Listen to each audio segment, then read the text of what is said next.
Assalamualaikum warahmatullahi wabarakatuh. Salam sejahtera untuk kita semua. Om Swastiastu, nama budaya, salam kebajikan.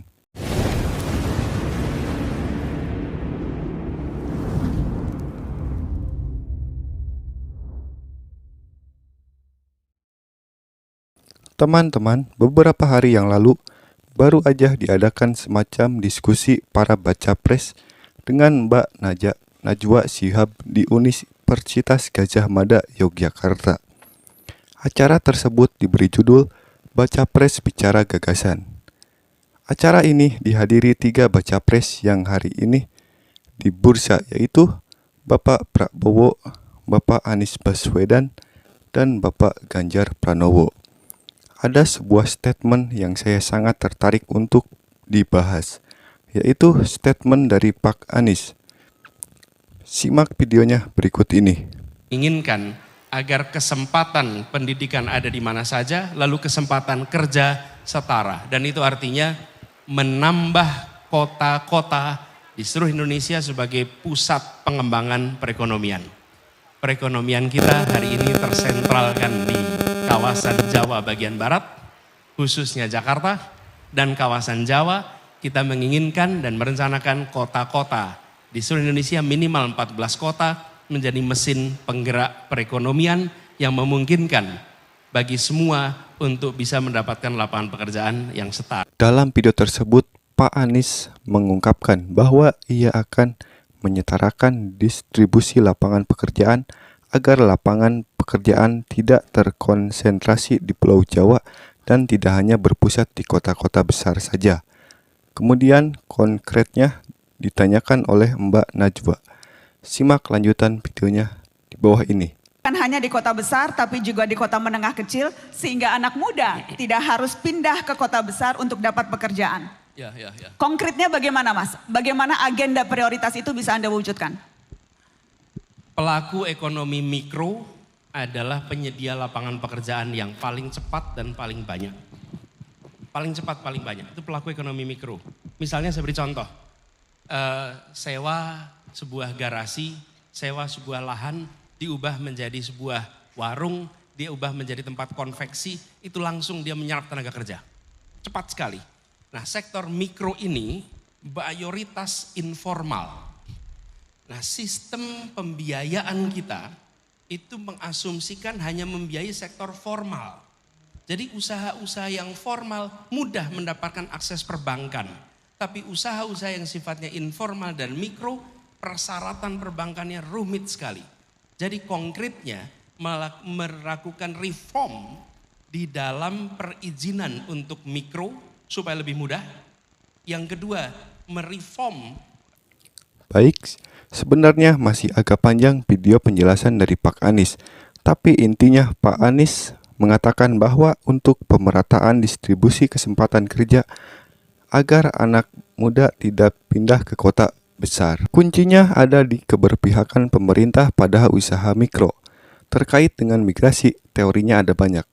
Ada push and pull, ada social network, hingga forced migration atau migrasi yang dipaksa. Misalnya, karena bencana alam, yang sering terjadi adalah fast and full, yang artinya migrasi terjadi karena kurangnya ketersediaan peluang ekonomi di suatu tempat, dan ada wilayah lain yang memiliki peluang melimpah melebihi jumlah penduduk aslinya. Redistribusi penduduk menggunakan instrumen peluang ekonomi adalah apa yang dikatakan Pak Anies di video pertama tadi. Nah, keberpihakan kepada usaha mikro adalah cara konkret untuk mendistribusikan peluang ekonomi, menurut Pak Anies. Menurut saya, Pak Anies ini tulalit, alias gak nyambung. Begini, keberpihakan pada mikro dan kecil atau UMK itu hal baik. Akan tetapi gak nyambung sama tujuan, yaitu redistribusi kesempatan kerja. Menurut data Smesco dan Kementerian Koperasi dan UMKM Republik Indonesia, UMK sudah terkonsentrasi di Pulau Jawa, terutama di kota-kota besar. Kalau gagasannya sekedar usaha mikro yang dijadikan instrumen pemerataan peluang, gak bakal terjadi redistribusi yang dimaksud Pak Anies. Peluang paling besar tetap di situ-situ aja. Jadi UMK itu bagus untuk menjawab pertanyaan dari mana arah pembangunan ekonomi, atas atau bawah. Sementara pertanyaannya adalah soal redistribusi kesempatan kerja antar wilayah yang kaitannya dengan migrasi anak muda atau arah pembangunan ekonomi bawah. Terkait arah pembangunan atas tadi, itu adalah soal apakah ekonomi akan tumbuh dari atas ke bawah seperti yang saya katakan tadi, di mana Indonesia akan mendatangkan investor-investor besar untuk pendapatan negara yang kemudian membuka lapangan pekerjaan, atau justru Indonesia memanjakan UMKM agar rakyat kecil dapat menjadi pengusaha-pengusaha kecil, kemudian justru membuka lapangan pekerjaan buat orang lain, walaupun mikro. Nah, terkait yang bawah tadi, itu adalah soal bagaimana meratakan peluang antar wilayah.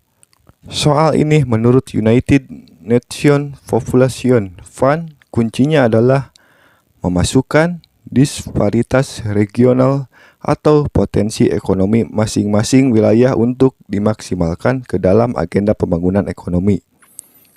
Pak Jokowi seperti yang saya bilang tadi, dengan prinsip 3T, terluar, terdepan, dan tertinggal, yang dipakai dalam menyusun program PSN, itu jauh lebih masuk akal atau membangun infrastruktur untuk meningkatkan konektivitas antar wilayah, terutama wilayah yang lebih terbelakang yang sulit diakses dengan wilayah yang lebih maju.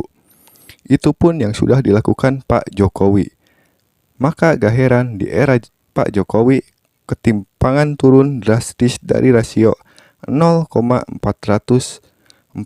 pada tahun 2014 atau pada saat Pak Jokowi dilantik menjadi 0,381 pada tahun 2022 kemarin.